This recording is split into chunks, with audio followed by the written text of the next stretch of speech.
Welcome back, everybody. SF Live, episode number 68 today. I'm joined by Teo Dechev in a few seconds. She's the President and CEO of Mundoro Capital Corp. Really interesting company in Eastern Europe. We're going to talk with her about their progress in the area. But also, this is an interactive format. Be reminded to use hashtag AskMUN. And no, that's not Manchester United. And I know the Champions League draw was today, so I'm praying that we don't get sniped by Man United supporters here in a second. But make sure you use that. Get your questions in. We already get a couple on Twitter. We're going to get to those questions at the end of our conversation with Teo, and we'll get to the questions that you post during this live chat as well. So that's really important for me to get that message across. Also, follow us on Twitter, follow us on YouTube, subscribe, hit the alert button, hit the subscribe button, leave a comment. What do you think of Mundoro, and what do you think of our format? So, but without further ado, let me introduce Teo Dechev. Teo, how are you doing this morning? You're also in Vancouver. How are things? Things are really good, and especially they're good in Vancouver when the sun is out and we are not drenched in smoke and rain. So you couldn't ask for a better day. That's fantastic. No, exactly. And we're just looking downtown here as well. It makes for a good day. It makes for a good move. We've had a great fall so far, despite all that's going on around the world. But let's dive right in. I know we're a bit short on time today, so we're going to jump right in. I'm going to give you like 30 seconds to just really run us Mundoro, give us a bit of an overview at first, and then we'll jump right in. Sure, absolutely. Well, first, thank you very much for inviting us. We are delighted to be able to speak to your audience, and definitely looking forward to the questions. So Mundoro is focused on copper and gold, and we have been pretty much for the last 8 years. We believe copper is fundamentally one of the most important commodities that's going to be required globally over the next couple of decades. So we have pretty much a very focused portfolio primarily on copper. And if you know the Tethyan Belt, you'll recognize that a lot of the deposits have a really strong component of gold. And depending on oftentimes the commodity price, one commodity can be certainly more valuable than the other in any specific deposit. So what we do and how we generate value and how we drive our business is really to establish a land package around what we call established mining districts where there is already existing infrastructure, there's already existing community support, and there's a good understanding for what mining is. And that right now for us is Timok. So for those of you who don't know the region, Timok is in eastern Serbia. Serbia is in the heart of Eastern Europe. And there has been 100 years of mining going on in this district. And we're certainly not alone. There are plenty of senior and base metal companies out there. So we think it's one of those emerging districts that's going to cause a lot more attention going forward. And I know I'd love to be able to talk. And if your audience has questions about the region, I'd love to be able to describe, why it's going to become fundamentally a very important district going forward. So again, coming back to who we are and what we're doing and why we're driving value there. So we kind of pride ourselves in the fact that we've been very much a first mover in that district. We recognize the potential of the mineral discoveries there.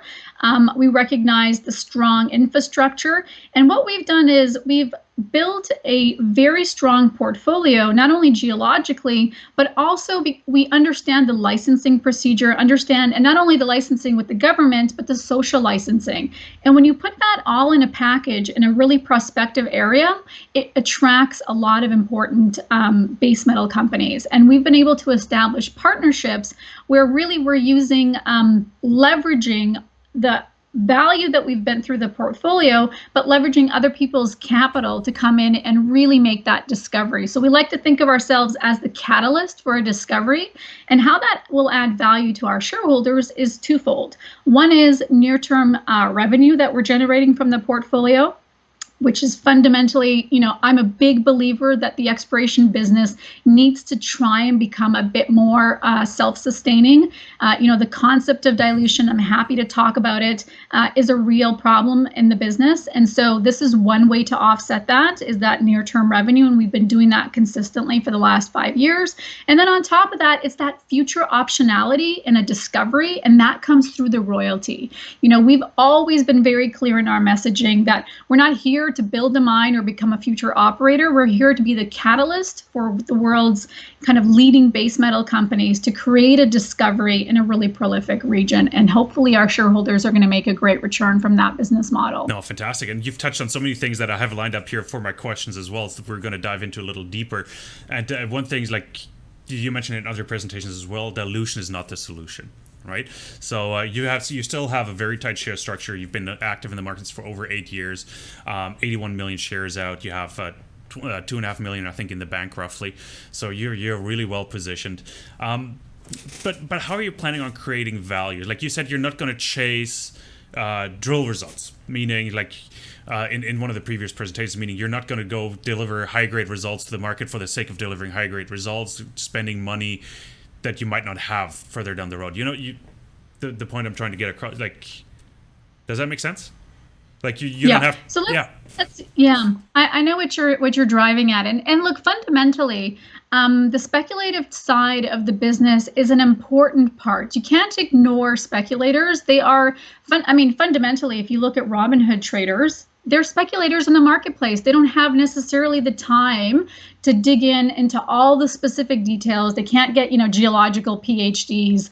So that part of the marketplace is important, and there's certainly plenty of equity product that services that need. But fundamentally, the type of investors we tend to attract are the long-term kind of thinkers. They want to be involved in a region. They want exposure in their portfolio to a specific region because they feel it's developing and growing over time. Another really important aspect is the copper market. It's not as big of a market as the gold market, and there's fundamentally a reason for that. Copper exploration is fundamentally different. Yes, a lot of the techniques that we use, when you think about high level, geochemistry, geophysics, and drilling, fundamentally, yes, all of that is applied to any kind of exploration, but a lot of that knowledge base is quite different.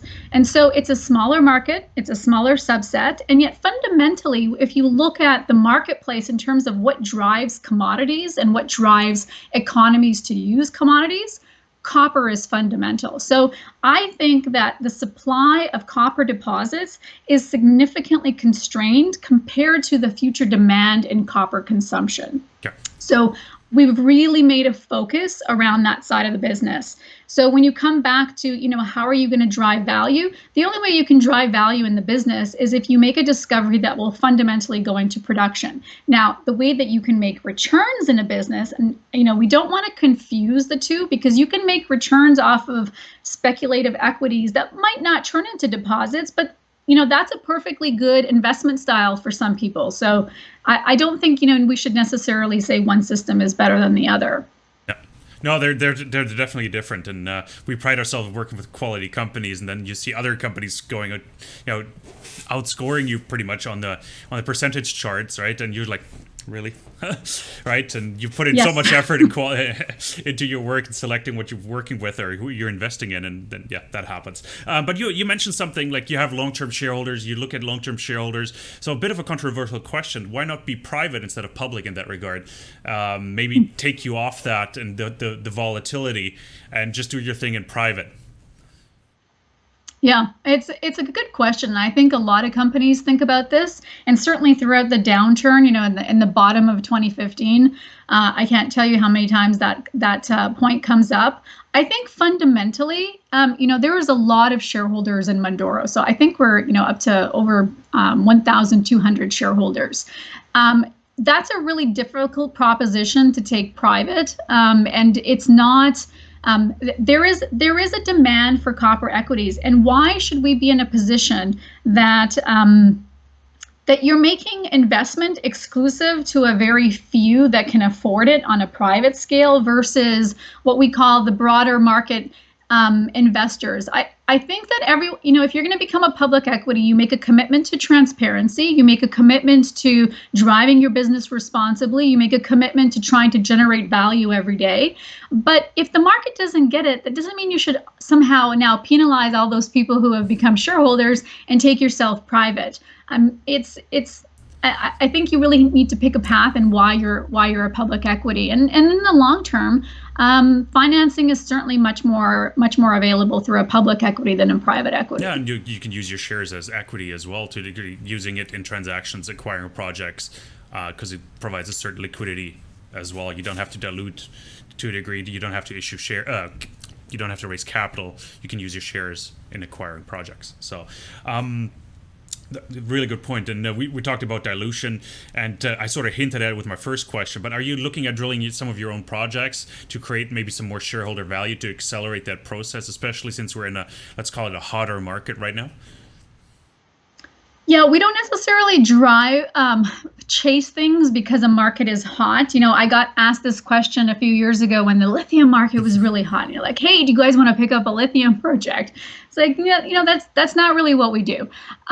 What we're trying to do is establish a portfolio that fundamentally will bring in those senior partners. So we have always, throughout our entire life cycle, been prepared to drill an asset in order to prove the exploration, prove the mineralization in order to get a partner. And if that drilling of a project will get us a higher valuation for that specific project that we are partnering, then we evaluate every single one of those opportunities on a one kind of time basis. All of our projects do require annual work programs. So while we are negotiating signed CAs and talking to groups about optioning in or earning in or joint venturing in, and we've got a good established term sheets for different types of transactions for different stage projects. Of course, we definitely have to drill because you have to maintain those assets in good standing. But at the same time, it also creates value. We recognize the stage of each of our projects, and sometimes we realize, a geophysics program here, specifically perhaps a ground mag or CSAMT or an IP program on that particular project, now that we have a budget for it, we'll enact that in order to be a catalyst to create more value so that when the term sheet goes out, we can generate more value from the project. It's not always just about drilling. It can be different forms of work. What's fundamentally extremely important in the copper exploration space is geochemistry and alteration analysis. Very, very few companies will take the time and the effort to do systematic mapping through alteration. We do that, and that adds a lot of value to the assets. Okay, that makes sense. And you're working on two joint ventures right now, and I want to talk about money flow, but also which one is the most interesting one, and which one do you think will create the most value short to medium term for investors? Like, what are some of the catalysts we can talk about? Yeah, so right now we do have, we've established just last year an earn-in with VALE. So they are the most recent partner that's come on board. That is a really interesting opportunity. They are very much an exploration-driven team, the exploration unit. So the fact that they just made a world-class discovery that hardly anybody is talking about because it's in a senior, company context, and there's not a lot of promotional press releases that go out, but they basically just discovered another world-class copper gold deposit in Indonesia, and that is fascinating because the geological structure there is exactly the same as what we're seeing in the Timok region. You have a cover unit, you have this pent-up fluid system that's created a porphyry structure, and the techniques that are used in order to vector into where exactly the best mineralization is. I mean, we couldn't be working with a better team right now at this point in time because of their very recent discovery and their, kind of painstaking effort in the process that they went through for that discovery. And what you want in exploration is sharing of knowledge of tools and techniques that work and don't work, and why, and what's the specific setting that they worked in, and why they wouldn't work in a different setting. So the more collaboration that you have with these kind of groups, the more value you can create. So we think that's a tremendously valuable partnership. We are, well on our way to start that program. So in the second half of this year, we want to be in a position where we're drill testing on the projects in Serbia with VALE.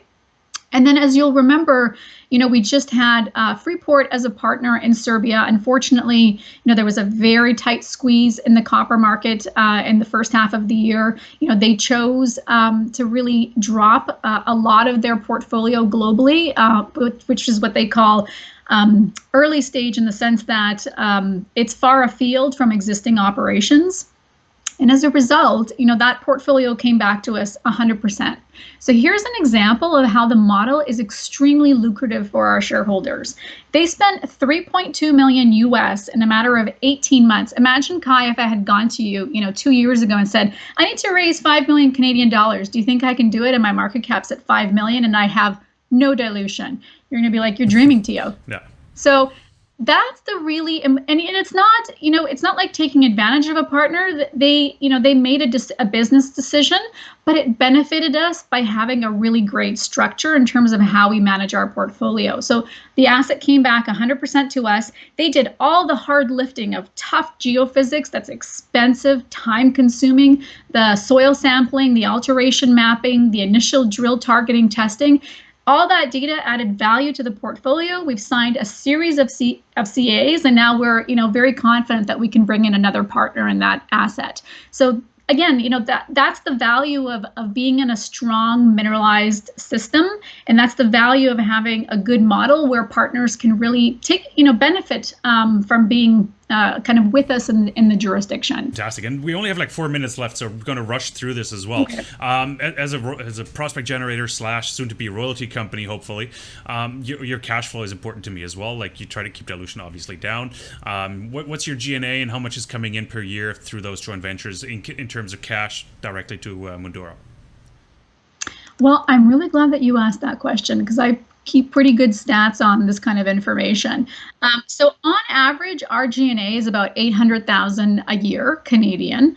On average, our junior peers that are in that generator kind of business model, on average, their G&A is about $1 million a year. So we're well below our peers.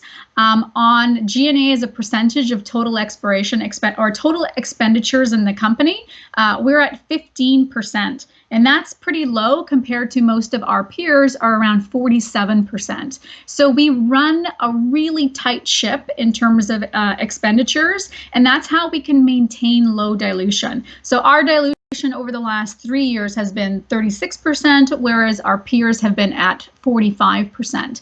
And that, again, it's a testament to the fact that we are super committed to create value from what we have and not just go out and raise and try and, create different types of equity raising opportunities. Yeah. So you have enough cash coming in from your joint venture partners to cover the G&A. That's, like, I've seen lots of royalty or prospector generators sort of struggle because they had to go back to market every 12 months just to raise $1 million to pay the TSX for their listing and pay their auditors.